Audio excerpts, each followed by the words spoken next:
Welcome to the Hornets Hivecast, the official podcast of your Charlotte Hornets. Here's your host, Sam Farber. Welcome to a special edition of the Hornets Hivecast, your Hornets podcast with all the notes, quotes, and daily buzz around your favorite NBA team. I'm Sam Farber, and it is a pleasure and a privilege to have you with us as we break down the 2020-2021 season. We've got a lot to talk about. It was quite the journey between COVID-19, LaMelo Ball's rookie year, and this young core, plus the added impact of veteran signee Gordon Hayward, helping the Hornets reach the postseason for the first time in 5 years. We're going to break it down from every which angle and have a special in-depth interview with head coach James Borrego on this special edition. But first, let me welcome in Sam Perley, Hornets coordinator of digital media content, and he'll help us take a closer look at this past season. Sam, welcome back to the HHC. The team had quite the adventure, and I think the league really was a trendsetter for sports and for the country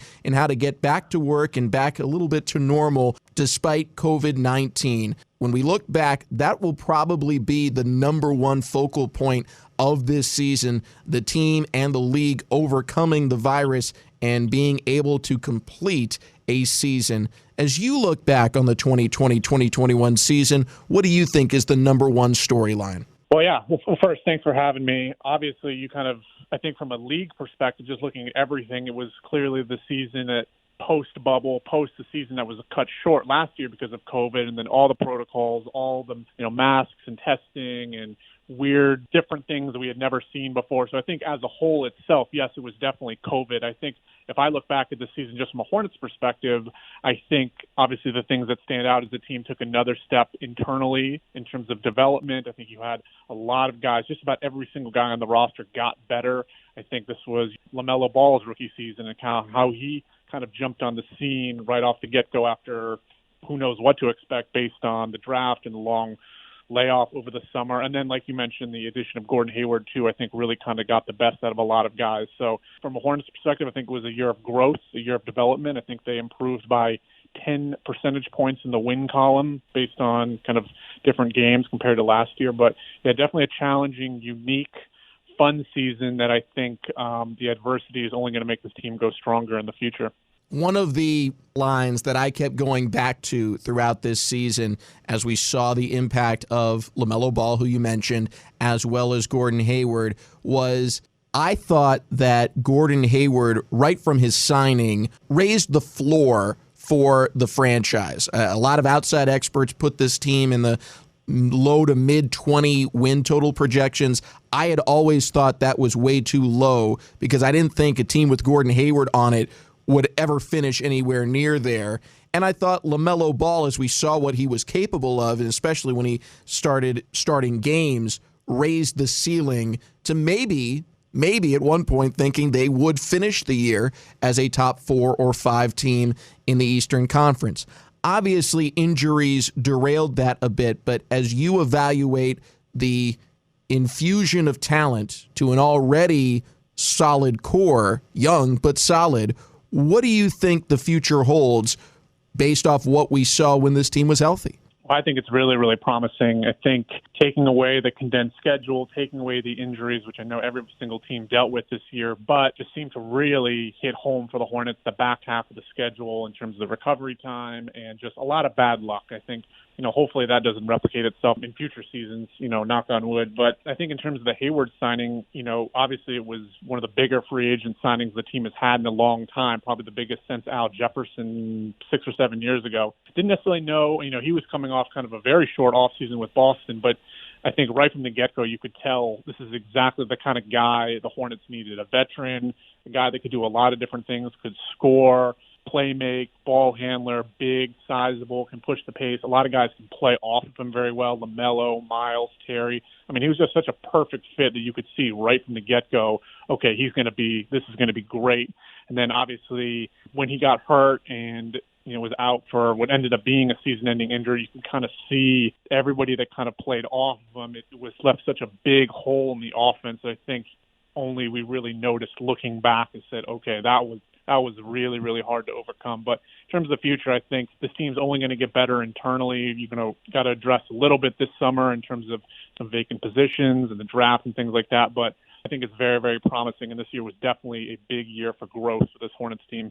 Sam Perley with us here on a Two Sams edition of the Hornets Hivecast as we put a bow on the 2020-2021 season. Sam, a couple of times throughout the year we've played some games with you and our other co-hosts, our guests here on the Hornets Hivecast, and I want to do one with you here today. We're going to do a Family Feud style game with you because over the course of the last couple of days since the season ended, we've talked to every one of the Hornets players, and we've asked them all the same 3 questions. So we're going to have a conversation next with James Borrego, but we're going to put you in the isolation chamber. You're not going to be able to hear because we are going to discuss this with JB. But when we bring you back for segment 3, we're going to play Family Feud with Sam Perley, see how well he knows this team and how well they answered with some of the top responses on the board. Sound good?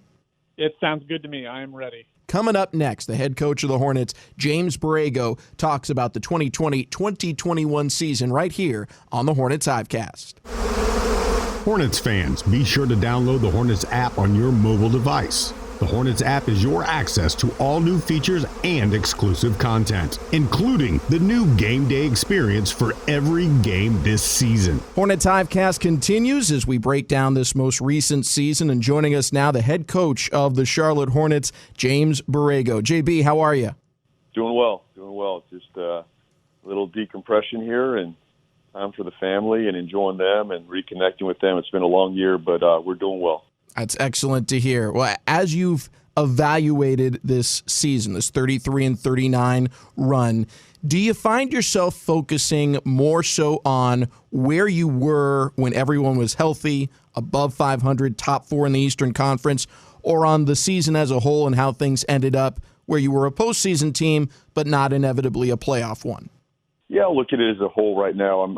I continue to digest it. I think about it every single day, even on being away from it now for over a week, just taking it a step at a time, looking at the season as a whole and kind of breaking it down in different series. It feels, Sam, like we went through almost 4 or 5 different seasons in one. It was a very strange season. Obviously with the virus, the pandemic obviously put a major twist on this season. The protocols, the lack of practice, the lack of a summer league. So there was a number of phases in our season as we build it out and we look at it. Obviously, the injuries were a major factor in there as well. So I'm really trying to take a step back and look at the big picture as a whole and see what we did well, where we can improve. Obviously, the taste, the taste is still a bit bitter on the last couple games, but that's not a reflection of the season. That's how it ended. That's the final taste. But I've got to look at the big picture, and as I digest it more, I look at it even further. It was a lot of really good things that happened. Really, a lot of positives. Absolutely took a step in the right direction. And where I look, for that is individually, did we grow? And I can absolutely say that to a man. Guys took steps forward. Some guys took more significant steps than others. But as a whole, our player development program, our guys getting better, that happened. Our identity was formed even more over the course of the season. That's a plus. The competitiveness throughout the season was there. So as I step back and I reflect, I'll look at that stretch where Gordon was healthy. I'll look at us when we were fully healthy, those games we were winning, the top 4, top 5, wherever we were in the East when all that came, the injuries started to hit. I'll look at that area and focus there and see what we can do to improve in that area and as well, what things, could we have done even better down the stretch. In his end-of-season press conference, Mitch Kupchak touched upon, this team being ahead of schedule, ahead of maybe national expectations, and you've talked about that as well. In any way, could there have been a blessing in disguise seeing how far you could go with Gordon Hayward with this young nucleus, then seeing the numbers the young guys still posted after Gordon was hurt, and then finally, keeping the knowledge front and center that as of right now, that young core, they were good enough to make it to the postseason, but were not good enough just yet at this stage of their development to make the playoffs and maybe drive them personally and collectively to get to their best version of themselves? Well, I think in the end, this could be a blessing. As difficult as it was not to close out strong, as we reflect on this a year from now, in the end, this may be the best thing for us. Obviously we're always trying to win, and that's the number one goal here. And, that's the focus right now. But I think there's some silver lining that comes through these injuries, and it's, it was very prevalent with, the emergence of Miles Bridges. I look at him, watching him develop throughout the season was significant. We had not seen that type of player up until that point. Let's say when Gordon got hurt, and it still took Miles a few more weeks to find his footing in a new role with more usage, more touches.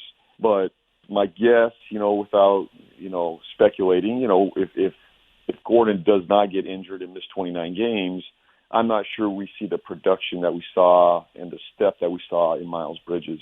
So having said that, next year, does that help us even be deeper, stronger, better? Absolutely. We could see that. Terry Rozier, having to count on him more in those situations. I know Terry missed having Gordon around, but it forced him into a different role. It put more pressure on him, but I think that pressure is going to refine him more, make him stronger, make him better down the line. You got two guys that took significant steps there, and then the young guys as well. You look at a guy like Jalen McDaniels. Without those injuries, we don't see, the type of player that we believe Jalen can become and that he showed down the stretch. This is a kid that's, I had thought blossomed as the season went along. 6'10", can play multiple positions, can shoot it, can guard. I think he's got a real role, on this club. The Martin twins had their experience as well throughout this. It was unfortunate. I think you look at Cody Martin, when he got injured, he was starting for us. I think people forget that, along the way, that we can't forget that injury as well. That had a significant impact on our season as well. But I think through all this, Sam, where the season went, it allowed everybody to get on the floor, including a kid like Vernon Carey, right? I mean, there was significant experience along the way that had we been whole the entire year, we probably, don't get a taste of the depth of this roster. So that's a positive, I think, moving forward. Absolutely. I find a lot of excitement in that for us. I think we're only going to be deeper, more experienced. These young guys did get a taste of the postseason. Now they have to respond to that. That's the challenge now. Gordon's been there. He knows what that feels like. Getting one or two more games of Gordon in the postseason, I'm not sure that was going to change his path down the road next year, the following years. Our young guys need to feel that, and they got to feel that this year. Those last three games were playoff-type games. They felt it, they experienced it, and I believe that's only going to make us better down the road. We've gotten this far in this interview without, I think, mentioning LaMelo Ball. I'm not sure how we did that, but LaMelo certainly it seems to be a transformational type of player. Not that the roster before him wasn't capable of getting to where it is or to where you hope it will be one day, but he certainly seems to be that spark, that accelerant that will help facilitate all those things happening much faster. What can you say to sum up LaMelo Ball's rookie year? Well, I thought it was a special year. It was disrupted, though. I think it was big picture, special year, and he's brought extreme excitement to this program, this city, this organization. It's something that's hard to find. He's a special player. He's a special kid, both as a talent, as a basketball player, as a human being, as a connector. This is a special kid, and we're very fortunate to have found him and drafted him, and I think he's exceeded my expectations and what I believe he can be and the type of player he already is. So that was extremely positive for us. It was disrupted, though, as well. I think you got to factor that in. Obviously, missing 21 games, there was disruption in his season and obviously in his overall development. That's nobody's fault. It's unfortunate what happened. But I think that's going to allow him to grow and develop in a different way. He was able to see the game in a different way, having to sit there and watch, his teammates play. But I think he had a major impact on our program this year. You could feel it throughout the season. Early in the season, I didn't know what to expect. We didn't have much of a training camp. Obviously, we didn't have summer league. those first couple weeks, first couple months, I'm just trying to figure this kid out and, get an understanding of who he is as a player, as a person.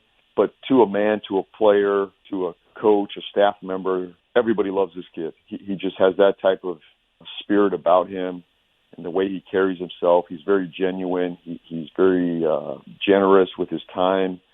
And, he values teammates. He values coaches.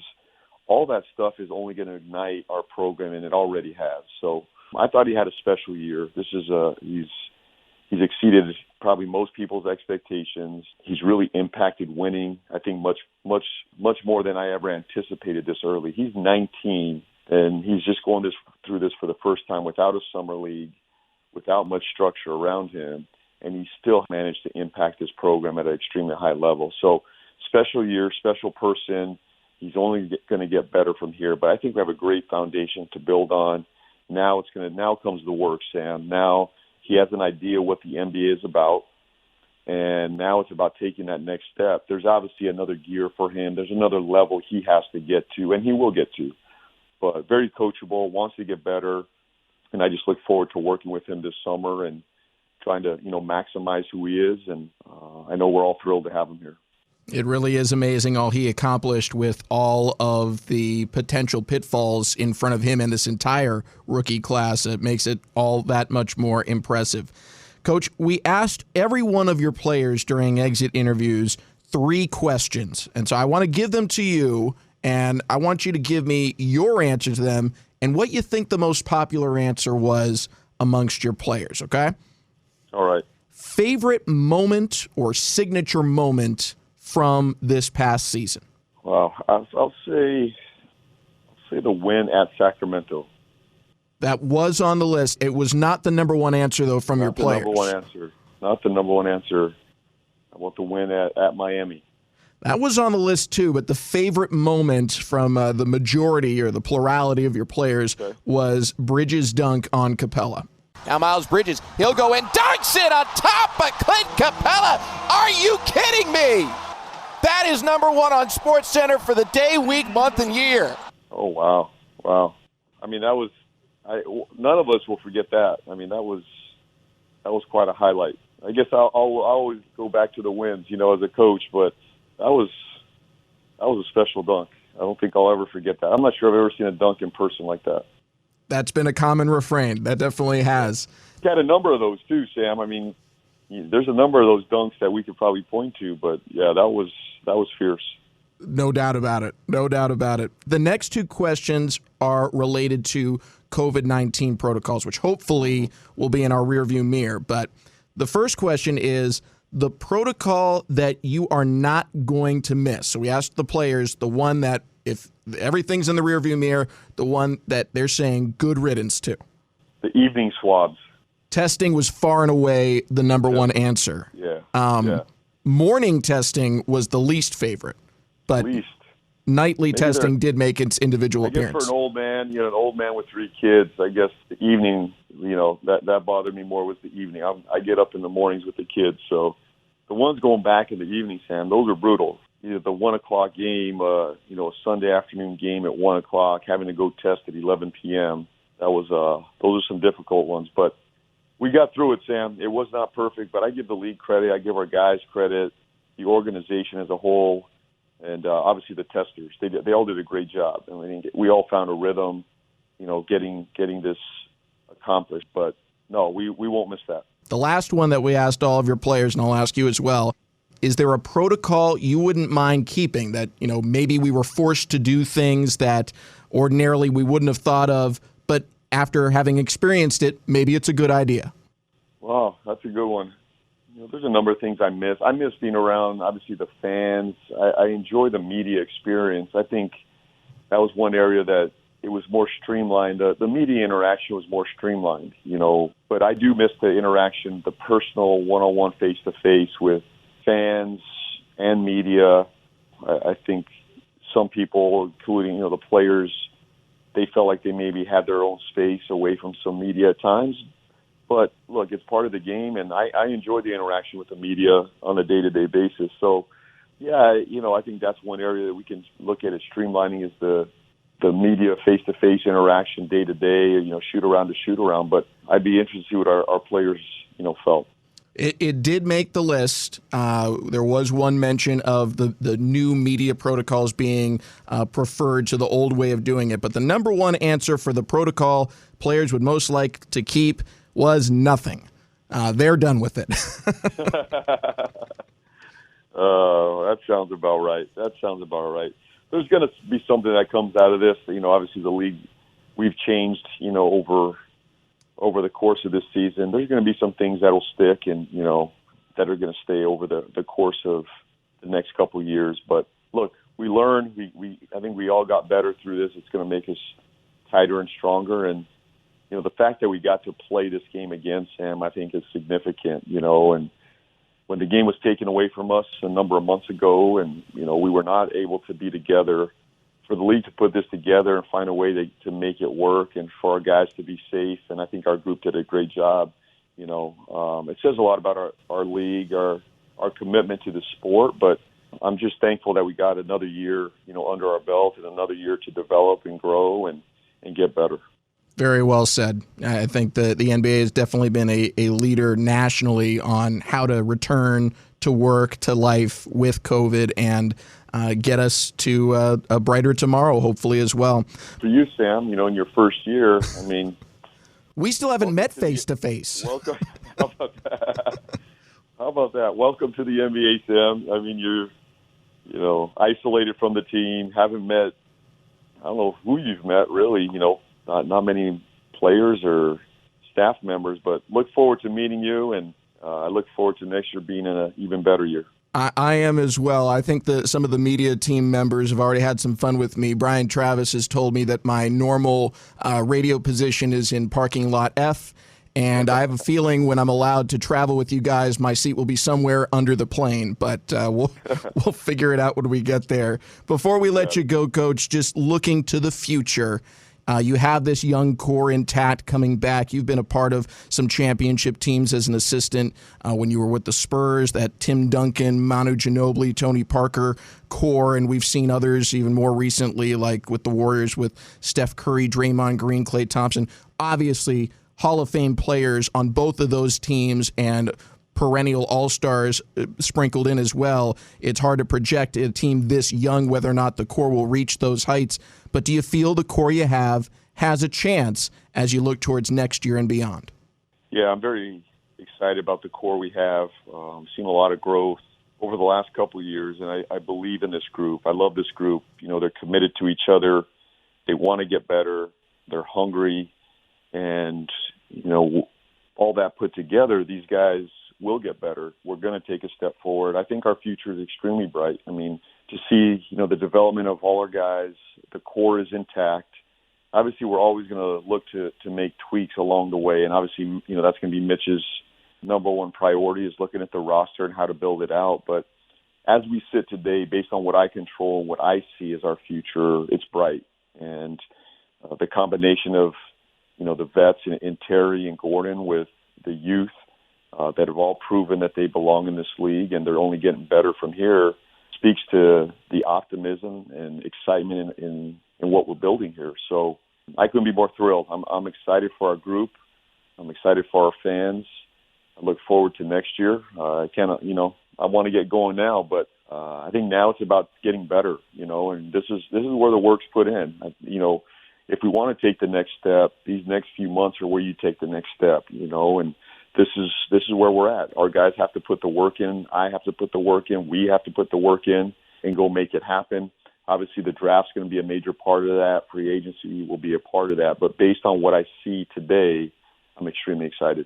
Well, JB, I know the fans and all of us with the team covering you are very excited as well. Thank you so much for a great season, for being so generous with your time and making this such a special season despite all of the obstacles in the way. It's truly one we'll never forget. We'll never forget it. Thank you, Sam. Appreciate it.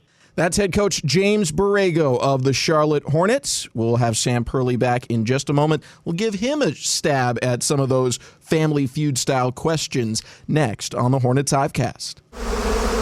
Hornets fans, the buzz is building.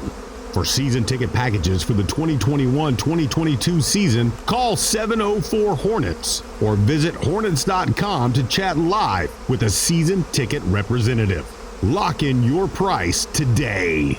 Our thanks again to head coach James Borrego for joining us here on the HHC, wrapping up this most recent season and giving us a glimpse into what he sees for a very promising future for the Hornets franchise. We now welcome back Sam Perley, who is coming out of the isolation chamber, because if you heard the tease, we are going to have our little game show here where we had 3 questions that we asked each and every member of the Hornets team. And now the man who's written articles about all of them, done so much of the website and social media posts, the Hornets coordinator of digital media content himself, Sam Perley, is going to take a stab Family Feud style at the answers. So we've got the top 4 to 5 answers on the board.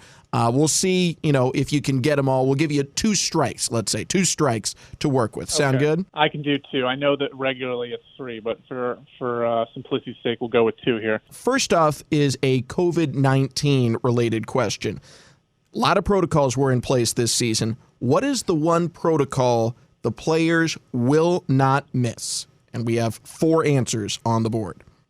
My guess, and you know what? I'm not going to use I know it's phone a friend isn't a thing, but I'm sure Nick and Jace would have a lot more perspective on that, our producers.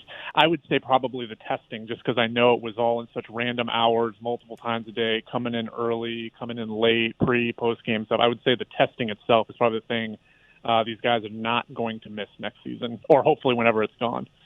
That was the number 1 answer, so well struck. For a bonus point, least favorite time for testing, the morning testing or the nightly testing?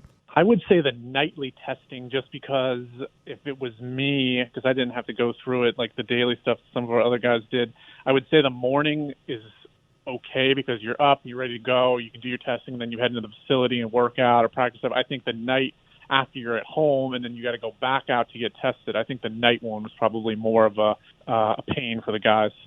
See, it was the morning testing. I think they were so young, really? they don't like the wake-up call if it's not necessary. And not that testing wasn't necessary, but testing was necessary. I'm saying if they didn't have to be up for something else, they didn't want to wake up to test. That makes sense. Yeah, I'm a little bit older. I think I'd rather just go in the morning and get it over with. I'm already kind of settled in at night, eating dinner, relaxing. I don't want to head back out and get a test, so I have missed my first question here. Well, still, you got the number 1 answer, so that was a bonus point. You still got 2 strikes to work with, 3 answers left on the board. The protocol players will not miss. How about masks? Number 3 answer, masks on the board. Very good. You got 2 left. Let's see if you can get them both. Can you sweep it? The protocol players will not miss. I think another one, and I think this got kind of loosened a little bit in the middle of the season, was the hotel kind of staying in and not being able to go out as much on the road. I think they were allowed out maybe like 1 hour to exercise and walk around, but for the most part, you get to stay in the hotel. Is that? It's not quite, but I'm going to give it to you. Restaurant restrictions and general restrictions on where you can go. So it's not precise, but I'm going to give it to you. That was the number 4 answer. So you're missing the number 2, the protocol from the entire season that the players are least going to miss. You got 2 shots at it. Oh, man. I'm sure it's something obvious. Is that something to do with having home fans or something, or having limited amounts of home fans being able to play in front of only whatever ended up being 20%, 25%? That's a sweep. Fanless games, the number 2 answer. All right, well done. So this is pretty good here. So you got that category. Let's go to our next one. This is protocol that the players would actually not mind keeping moving forward. Now, it was far less clear in this category. There was a wider array, but we have the top 3 answers on the board. The protocol from this season that the players wouldn't mind keeping moving forward past COVID-19. Well, I'm going to cheat a little bit because I know I've heard through the grapevine that one of them from a previous interview was, I think the guys like the spaced out benches a little bit more and having a little bit more freedom to work around the bench and have a little bit more space, not all jammed together in one row. So the spaced out benches is one guess for me. That was mentioned, but was not a top 3 answer. So we'll put the on the board. So you've got 1 strike against you. Top 3 answers still on the board. The protocol, the players said they would most like to keep after COVID-19. Oh, man. This would help. I didn't spend as much time around the team this year. I only heard about the stuff that was more of a challenging. Is there one that is a little bit more, didn't they do like multiple buses and stuff on the roads, and them all having to be on one bus? They did like 3 or 4 buses sometimes to go to the arena to space everybody out. Was that one just having more travel space? No, not there. That one wasn't even mentioned. Okay. Swing and a miss. So here are your top 3 answers from the players, the protocols they would most like to keep. Number 3, mask wearing, believe it or not. That was mentioned a couple of times that they felt they were healthier. They avoided getting colds, basically, because they were so covered up. So mask wearing was both a protocol they won't miss and one that was mentioned a couple of times for something to keep. Number 2 was testing. Not every day, certainly not twice a day, but it was mentioned by a couple of players that they wouldn't mind being tested in some degree of regularity, so just they could have that peace of mind. Interesting. The number 1 answer, though, for the protocol from COVID-19 in this past season that they would most like to keep was nothing. No, I wouldn't say nothing really, Dad. Not a thing, man. Not a thing. Nothing. Actually, nothing. They're done. They are over it. So that was kind of a trick question then. A little bit. That would make sense. I think it was a fair question, but it was a common answer back was nothing. Nothing at all. Yeah, I think we all are too. Hopefully we can get to that point sometime in the near future. Again, knock on wood, by next season, fingers crossed. Amen. We're all hoping for that brighter tomorrow. Our last question, and this is how we will wrap things up, and I think it's a good way to do it. The favorite moment, the signature moment of this past season. It can be a game, it can be a play, but the favorite moment. We have a total of 5 answers on the board. 1 was the number 1 answer, and the other 4 that were on the board were all ties. So what do you think the players said was their favorite moment, signature moment of this past season? Okay. I think for starters, and this is one that I think a lot of guys said, is Miles' dunk over Clint Capella against Atlanta. Now Miles Bridges, he'll go in, dunks it on top of Clint Capella. Are you kidding me? That was the number 1 answer. Not a huge shocker. The only one that got more than 3 votes on the team. Everything else maxed out at 2 votes each, but was mentioned by multiple players. But that certainly seemed to be the number 1 answer. We put you in the isolation chamber, but JB did not use that one. And I liked his reasoning for it. He says, as coaches, they focus more on wins. The team actually ended up losing that game, as it turned out, but certainly said it was a dunk that he will never forget, and one of the most impressive in-game single plays in maybe recent NBA history. Yeah, I remember that too. That's kind of like the bittersweet moment about that day. Was that dunk was incredible, absolutely incredible. I've never seen anything like it. And yeah, I think it put them up by 5, and then the Hawks kind of came back in the fourth quarter and closed out in crunch time. So do I get guesses at the other ones? You do. So you've got the number 1 answer is off the board. You got 2 strikes to play with. 4 other favorite moments or signature plays. Terry's game winner against Golden State, I think, which is in February. Gordon Hayward will inbound, gives to Rozier.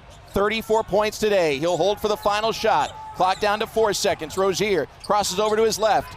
Around his screen. Fade away 3 at the buzzer. Got it! Got it! Terry Rozier beats the buzzer, and the Hornets have won on a walk-off 3 by Terry Rozier. Oh, you got to be kidding me. Definitely a signature moment of the season and one of the most epic clutch time shots. That's why clutch time became Terry time. 2 for 2, Sam. 3 other top plays that made our favorite moments Family Feud style list. Can you get them? The next one that comes to mind is Malik's game-tying / go-ahead and one in Sacramento. That one was not mentioned multiple times, although did make the list. So there's an X on the board for you. Interesting. Yeah, that was one of the craziest. That was probably the most improbable win of the season, given the circumstance. I think down 8, down 9 with a minute to go. So that's interesting that didn't make it. My next guess is probably maybe Gordon's game winner. Gordon had a game-winning layup in Orlando maybe in January. Was that one? It did also not make the list. It was mentioned, but it was not one of our top 5. The others to make the list, Kyrie Irving wanted a foul, missed the three. It's an air ball ahead of the pack. Terry Rozier throws it down over Kevin Durant, plus the foul. The dunk on KD, the origin story of the gotta get framed call from Terry Rozier, that made the list. Yeah, I should remember that. That feels like a really, really long time ago. That was only the third game of the season, so yeah, I should have had that one. Another one that made the list. Ball and Hayward with the All-Star inbounding. Hayward gives to Zeller. Hands it off to Monk. Catch and shoot three on the way. It is good! Malik Monk ties it at 113. A career-high 34 for Malik Monk. That was the win at Miami. That shot actually ended up forcing overtime, and they would go on to win that game. Yes, remember that one too. That's another one I should have had. That was right before. That was down in early, maybe first week of February. I think that one was.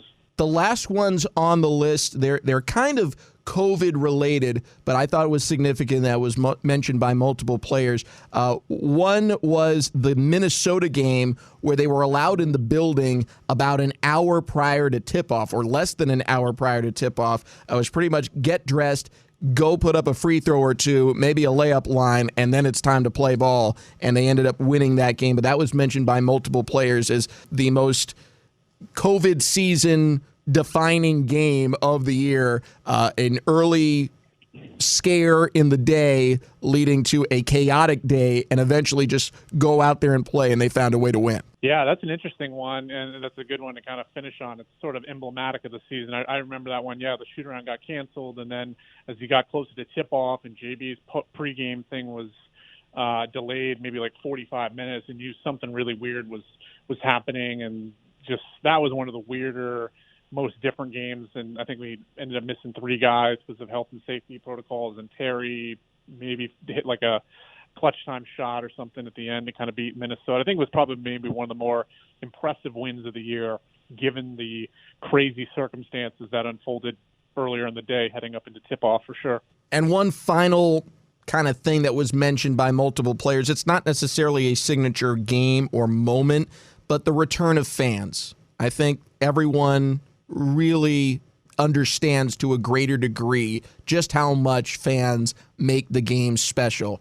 That it's not as good in the vacuum that is the bubble environment. And while we all understood why we needed the bubble, that doesn't mean that we preferred it or liked it really at all.